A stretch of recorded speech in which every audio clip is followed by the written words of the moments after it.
Well, it's good to be with you. This is my fourth song and dance time around for today, so I hope I don't stumble too badly on it.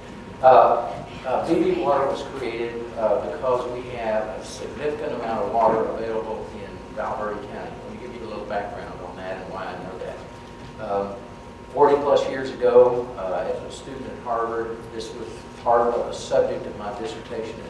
The nomenclature, all the names, everything else that got created around that are now used by the Bureau of Economic Geology were created out of that dissertation time. This is an unusual part of the state. It's on the upper edge of what's called the Maverick Basin, and it's a very different depositional basin than all the rest of the Cretaceous rocks, and that is it's a massive carbonate or limestone sequence out here. The basin that we're dealing with swings north of Sonora and Ozona, just south of Fort Stockton, and encompasses about 6 million acres. The basin is like a funnel, and it drains towards a central location just immediately north of Amistad Lake.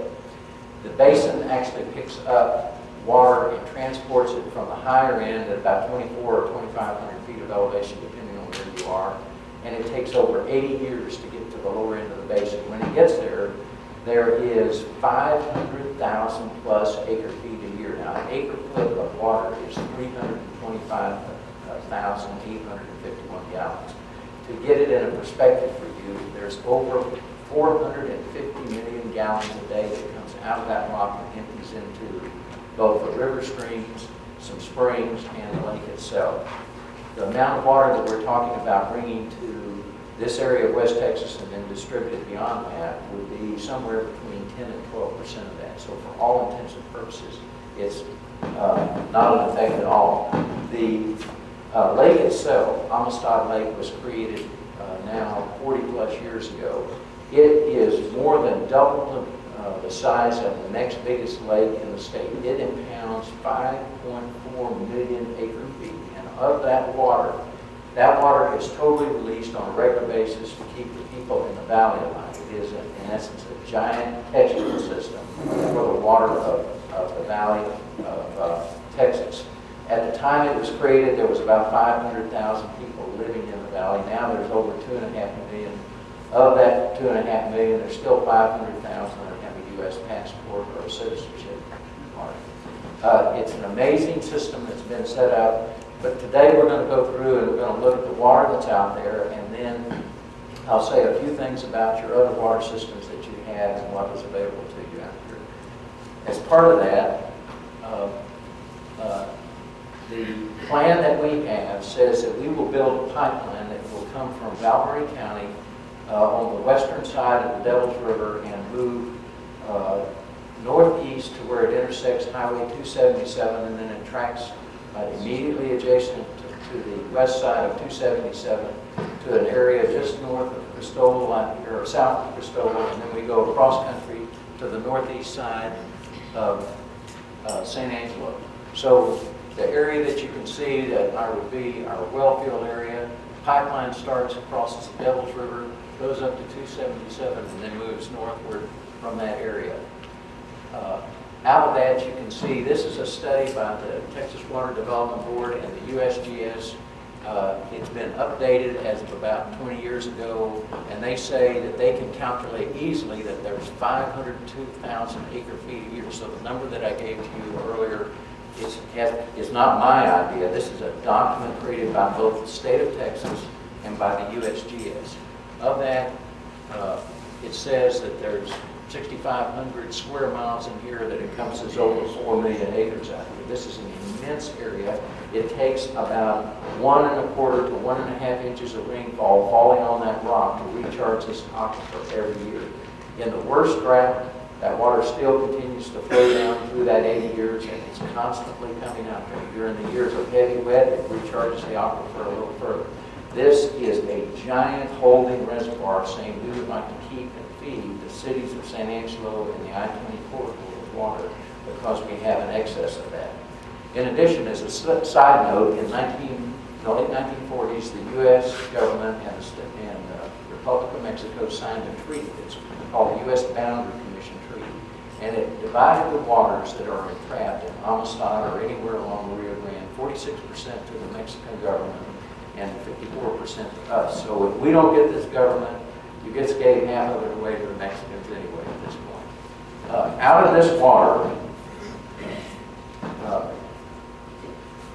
this is an analysis of the water on a chemical constraint basis. As you can see, there is, versus the CR&WD water, you can see that our total TDS in here is so low that it's hardly, that it's in a point where we're under 300 TDS, and most of that is up here in the calcium and the sodium area, whereas the stuff that's coming out of Ivy is over 900, the stuff that's in Lake Spence is over 2,600 TDS, and so the nature of your water will improve fivefold in here versus what you're being forced to drink as an admixed blend out here. As you can see from the pipeline, we start here in southernmost Valverde County, move northward up to Interstate 10, and just go across the country. The length of that line is slightly over 150 miles. This is an elevational profile of that line, so you can see where we start on the western side of the Devil's River, cross the Devil's River, and then continue to climb up to Interstate 10, and then slightly higher up to just about 2,450 feet, and then back downhill to about 1,850 feet of elevation at San Angelo. At either end of this, we're going to have these massive storage tank systems. So from the time that we pick this water up in our well field, we run it over to a treatment facility, gas it at that point so it remains sterile, put it in our large holding tanks. This will be a 10 million gallon concrete storage tank that has over a 100-year life to it.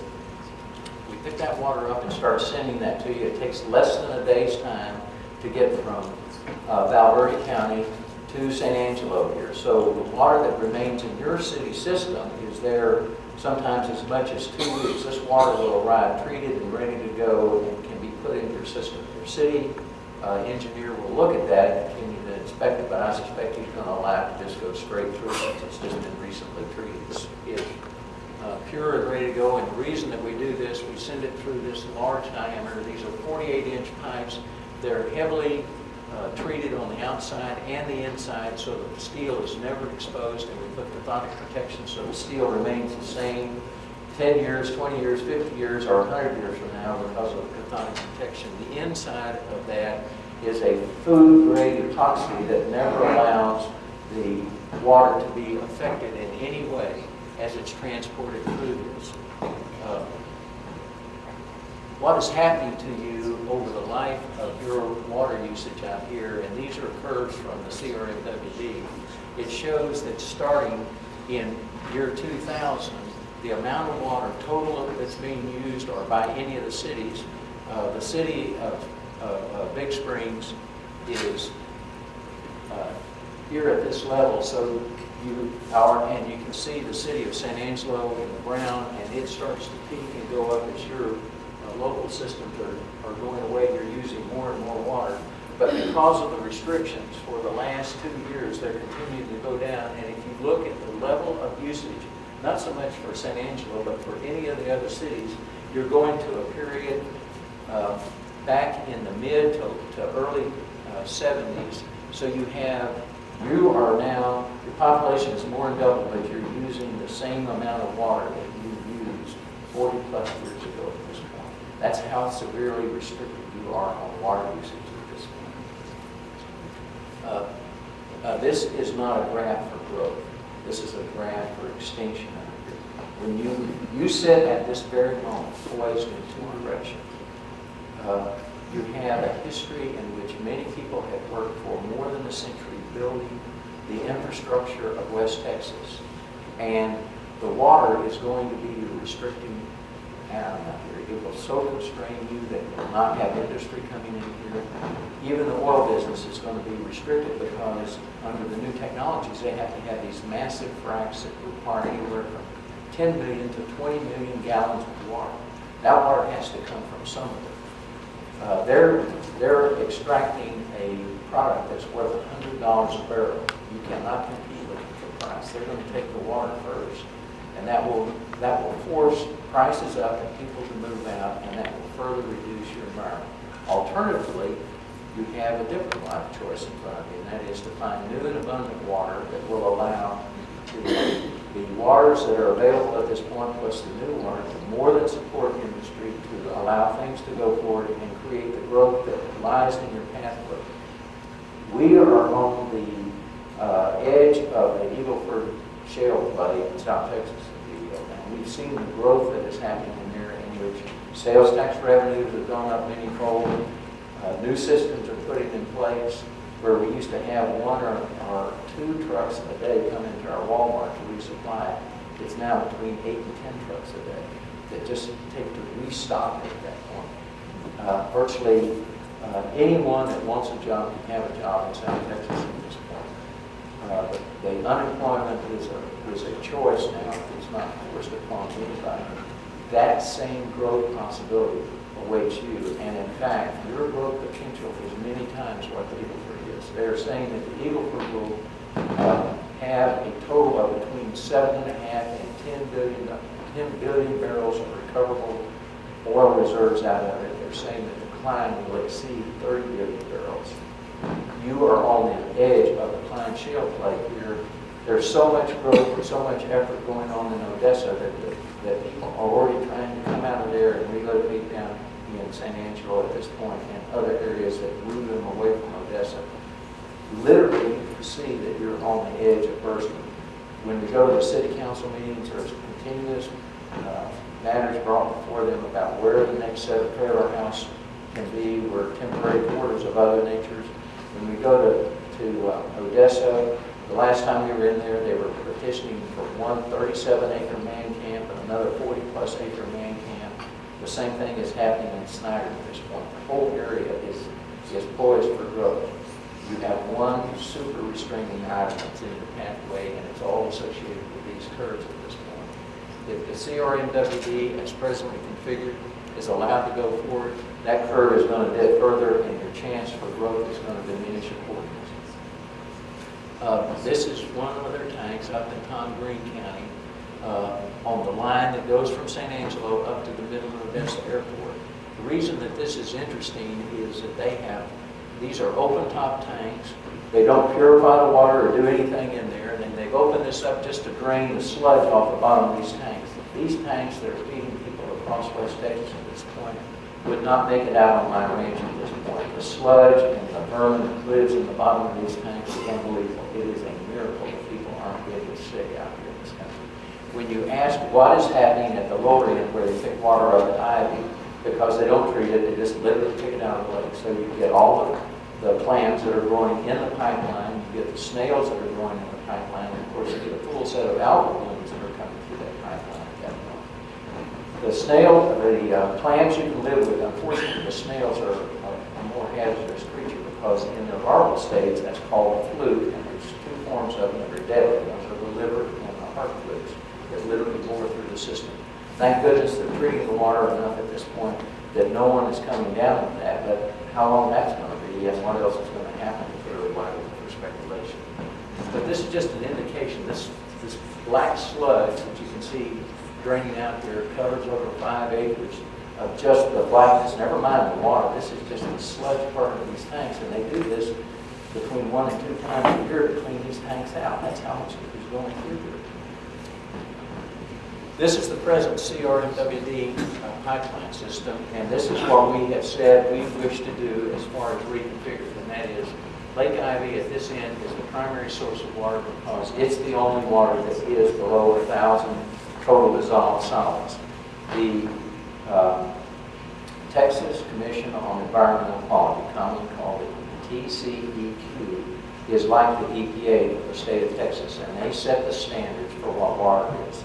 And you cannot sell to the general public water that is above 1,000 TDS without a special waiver, and that waiver is only for a limited time, and then they will force you back into providing water of 1,000 or less TDS. Ivy at this point is at about 926 to 36.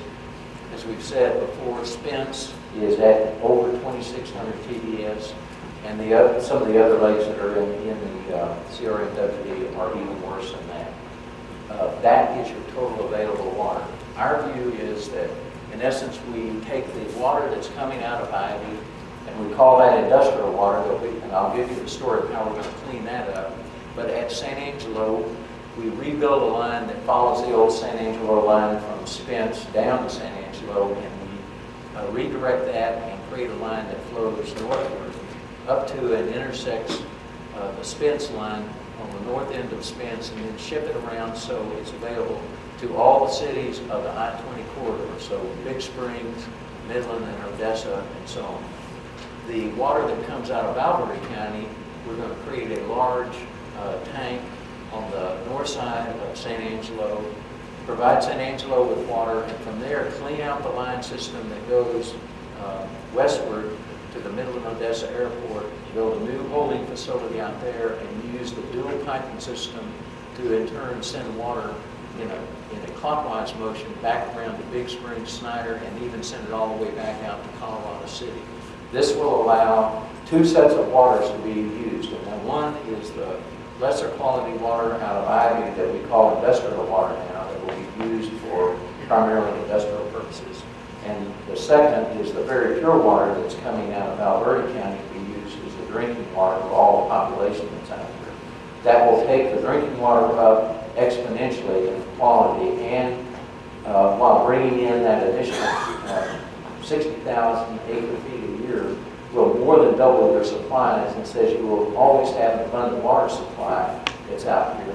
The line that we're going to build can actually transport more than twice that amount of water. So we are, in essence, not only being able to provide you with water today, but for the next 25 years, as we grow in capacity, we'll reach a threshold where we'll say it's sufficient now that we can build another 48-inch line and create even greater supply.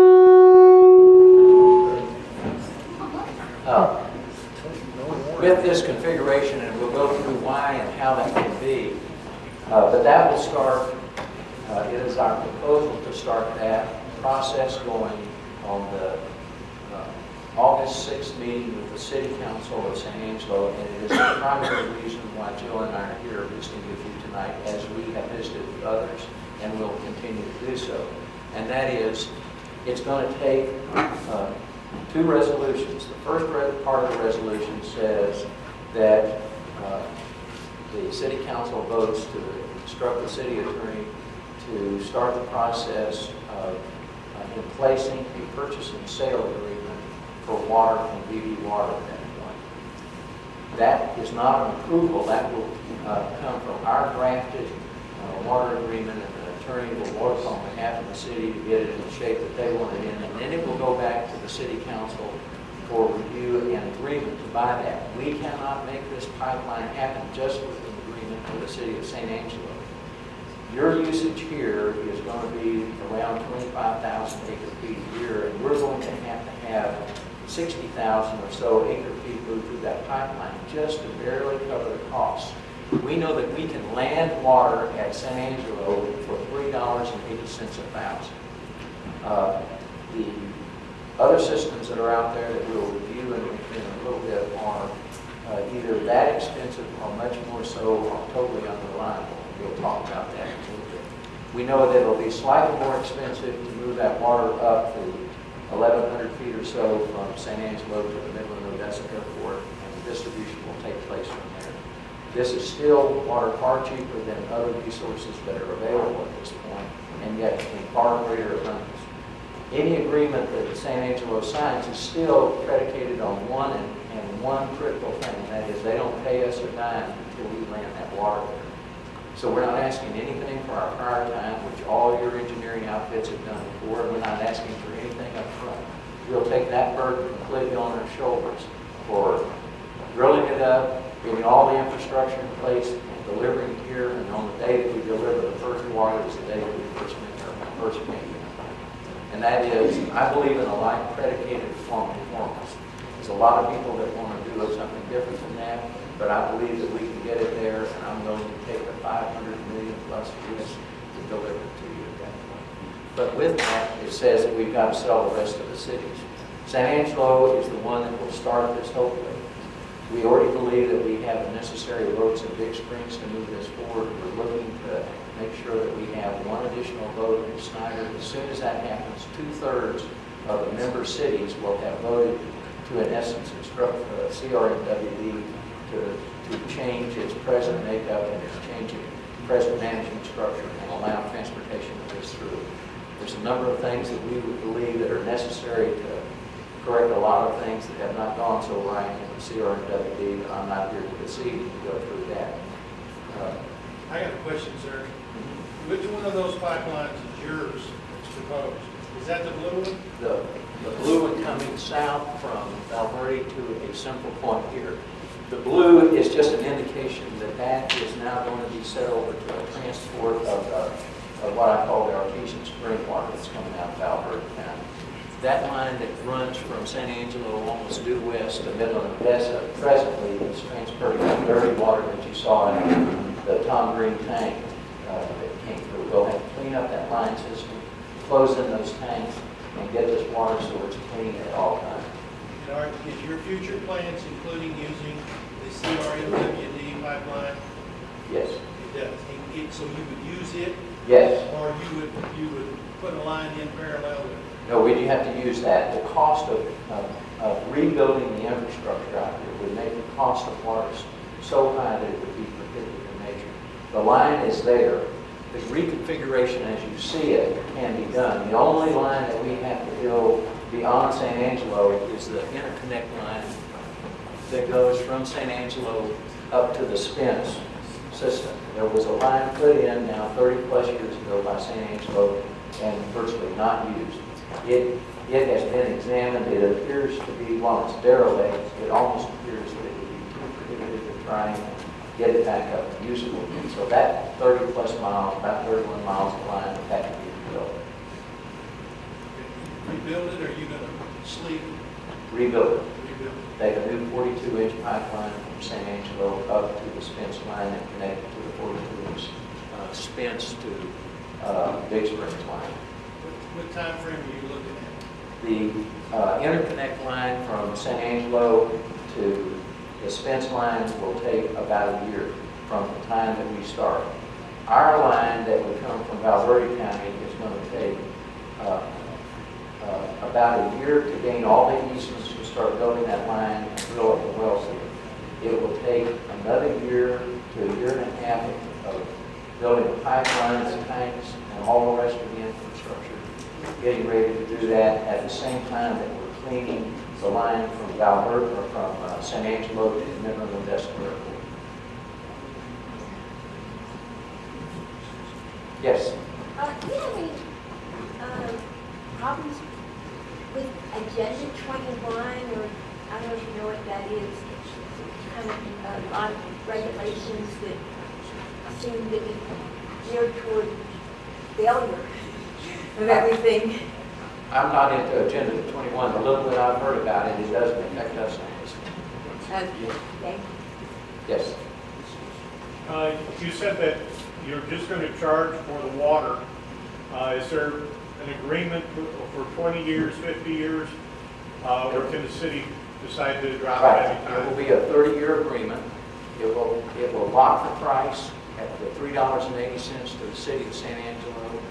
And the only increase that will occur in that is either if there's an increase in electricity or some other operating number, and those will all be prescribed in the purchase and sale agreement that is locked in place before the decision is made to move forward on that. Our view on this is we know what it's going to cost to amortize out the debt numbers in here, and that's what that does. We're making very little money on the front end of that, but we expect to make money eventually as you grow and we start selling more water. Then our nose gets from being at or underneath the water line financially to above that. We'll do well when you do well. Yes? Now, I didn't hear the introduction. Was this a private company? Yes, it is. BV Water is a private company. We'll operate through a public concern in order to have easement and other access out here, but the contract will be with BV Water, which is a Texas Limited Liability Company. Yes. You said that you were going to take that tank north of San Angelo and close it, clean that line at the same time you guys are building the pipeline coming from where the well is. Is that pipeline not being used now? You No. can just shut it down and yeah. So there is a stage about this, and there's a method to the madness that's going on. This is the price that we're talking about, $3.80. That's the price landed in San Angelo. The price to the rest of the cities would go up, but only as much as the cost of electricity to lift it to them. So, in essence, they're getting $3.80 San Angelo water, but they have to pay for the differential to lift it that 1,100 feet up to the Midland Odessa airport area. Both Odessa and the city of Midland are right at 2,900 feet of elevation. Your elevation out there on the northeast side or northwest side of town is a little over 1,850 feet.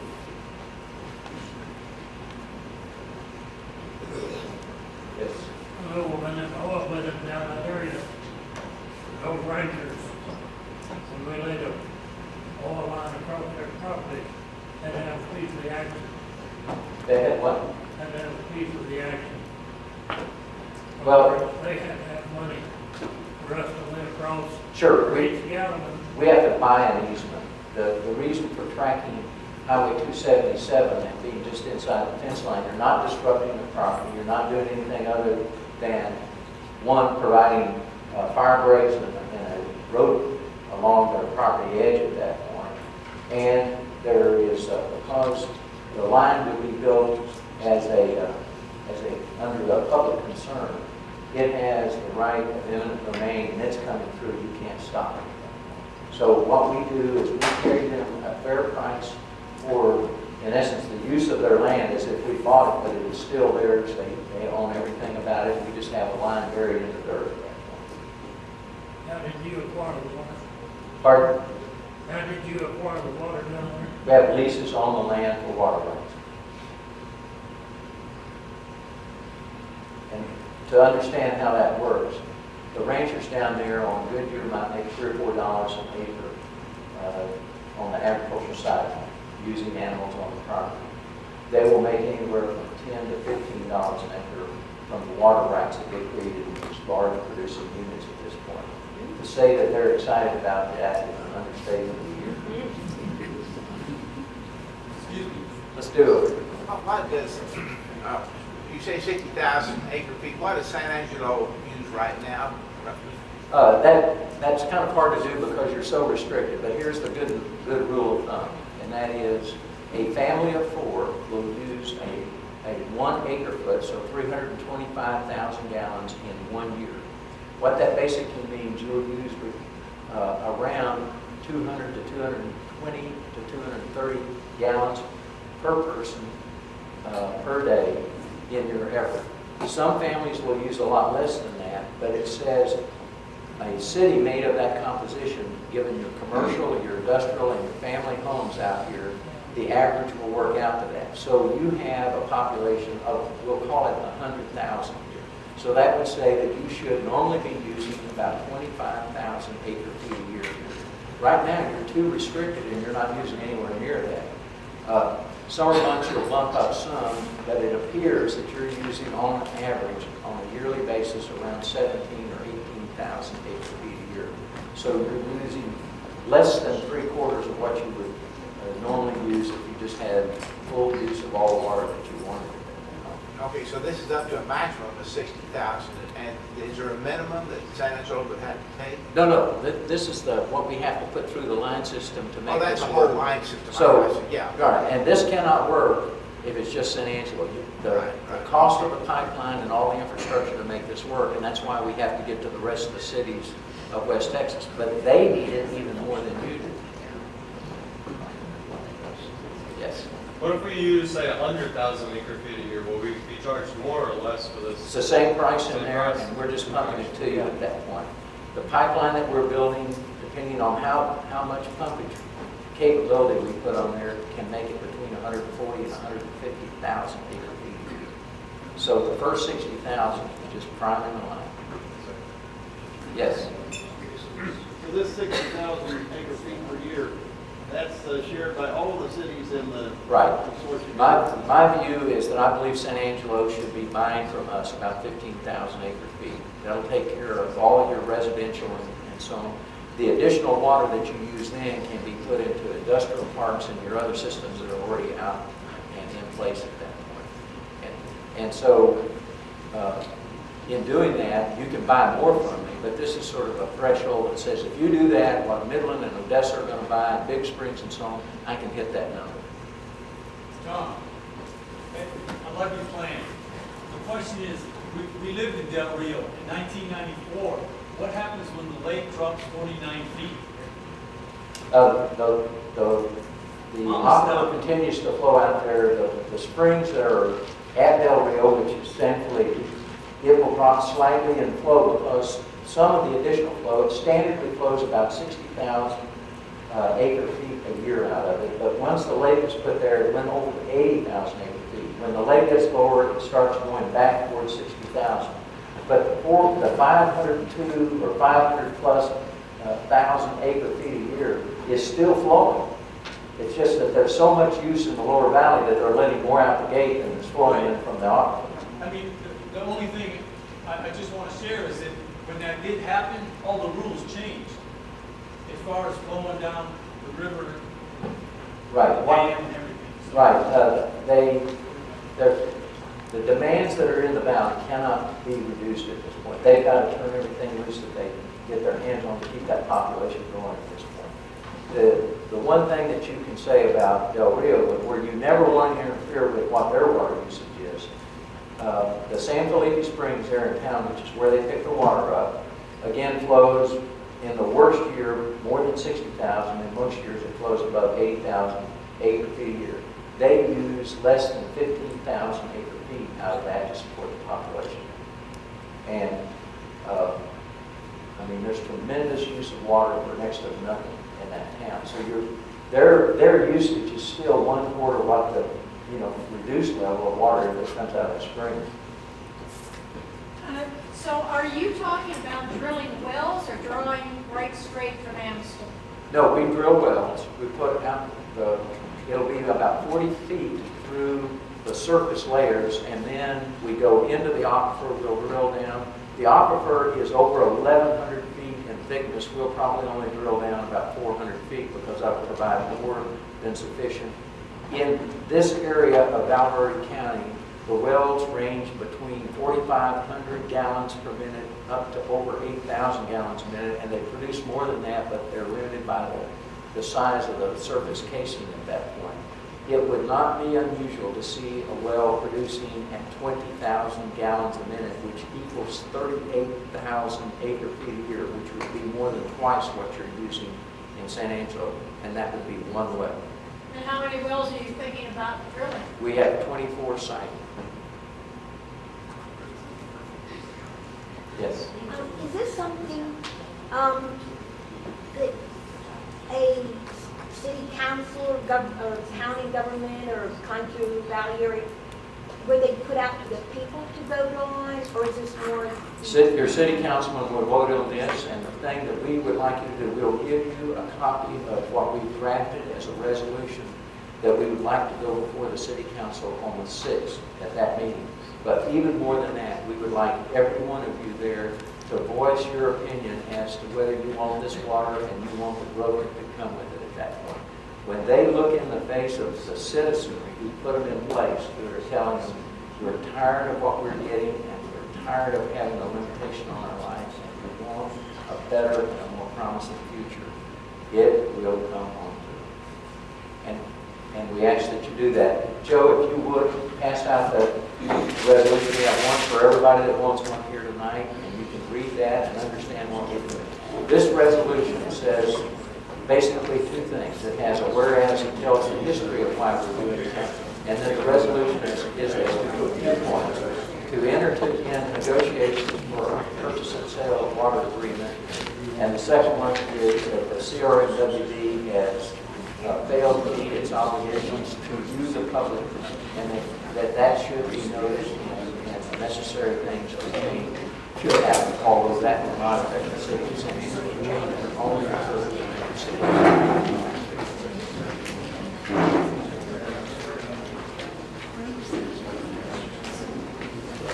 I'll pass by the resolution.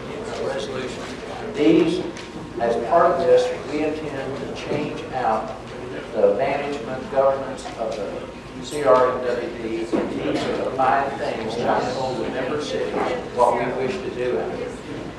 The first one is there are some things that are unusual, and we've gone through extensive discovery through the Freedom of Information Act. We do not know whether there's problems in their accountancy postings or whether there's really things going underneath, but I would immediately engage a retired FBI forensic accountant to go through the books, and within 2 to 4 weeks, we would either know there's something wrong, or we would say we've been due diligent about this, we now understand that everything's okay, and we'll put this one in the file, and that one's over. The second thing is we would do an inventory of all the equipment versus that's listed. There are, again, some very strange things that are happening. There's over 90 pickup trucks listed on the list, and there's less than 40 people who would be authorized to drive pickups. How many pickups are sitting down on beer cans presently leased by the management of the CRWD? I don't know. But this is very simple, and there's a number of items beyond pickup trucks that red flags are waving around. This is a simple matter of doing inventory versus who's scheduled to drive these and where are these vehicles. Let's get truth back up on the table. The third point, we would immediately place a human resource system which is either lacking completely or only limited in nature, and as part of that, we would immediately have a drug test for everybody employed by the system. We've had reports from ex-employees as to severe problems in that area that you cannot allow. People out on the road in vehicles, and particularly heavy equipment being operated by the CRWD, if anyone gets hurt, that is an onerous obligation on anybody that has knowledge that proper things have been put in place. If you pass it, no problem. If you don't, then that's another matter completely. We need to know what the truth of the matter is there. Fourth is that we would have a forensic security review. This is much more difficult and much more important. In the last 7 years, they have reissued their bonds, and they have made certain statements about we have certain waters, we can deliver certain things, and we can take care of the people. And those are clearly not true. Does that degree of misrepresentation affect you as far as offering securities? Because securities law is a devastatingly demanding component. There's IRS law, there's banking law, and there's securities law, and most of us don't deal in that. But if you make a misrepresentation in a securities document, meaning a bond document, you may have to institute a rescission, which means you pay all the bondholders back their money, and you take all the bonds back in again, and you hope beyond hope that you can reissue these.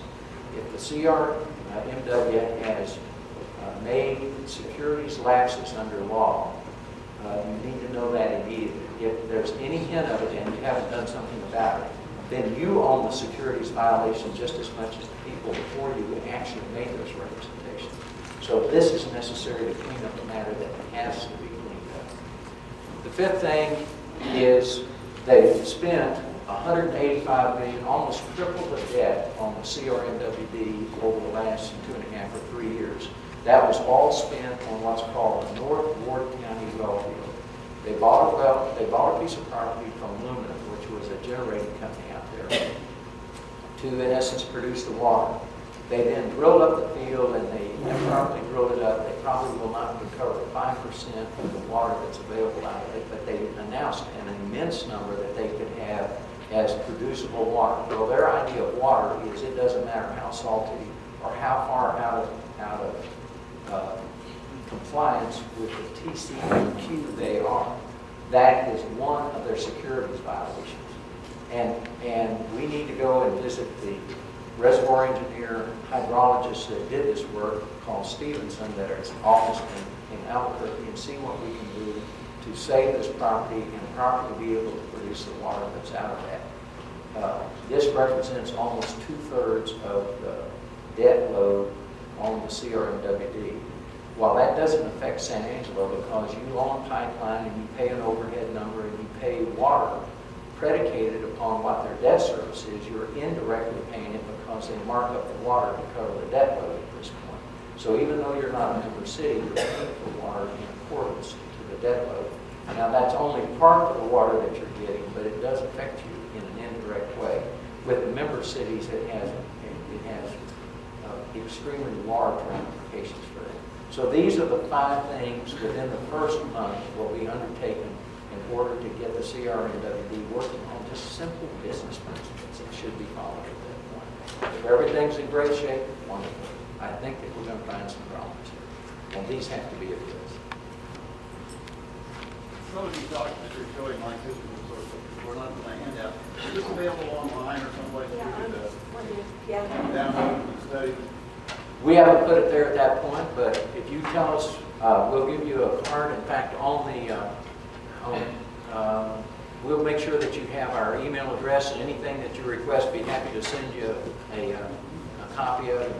Ask what you want. I'll either email it to you, produce a CD and mail it to you, but I'll get it to you. Copy of this presentation. We can do I that. got it. Can you do that? No problem. Okay, through the email. You might want to announce that with the key parties. If you want to send it to me, I'll put it on our website and anybody can download it. That's a great If you want to idea. share it. That takes us off the hook and puts you on it. I love it. We'll take it right out of that PowerPoint. I'll go to you. At any rate, I appreciate the chance to be here.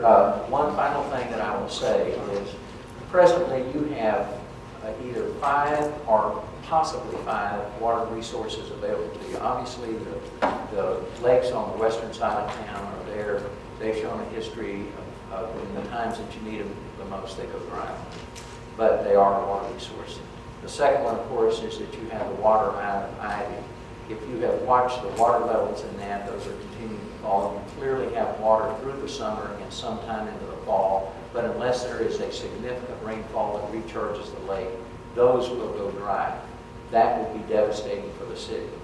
The third thing that you have is, of course, the Hickory water system that is down south of Melbourne. The problem, of course, that exists with that is the radium that's in the water. How to extract it, and after you extract it, what are you going to do with the radium concentrate that you're going to get in there?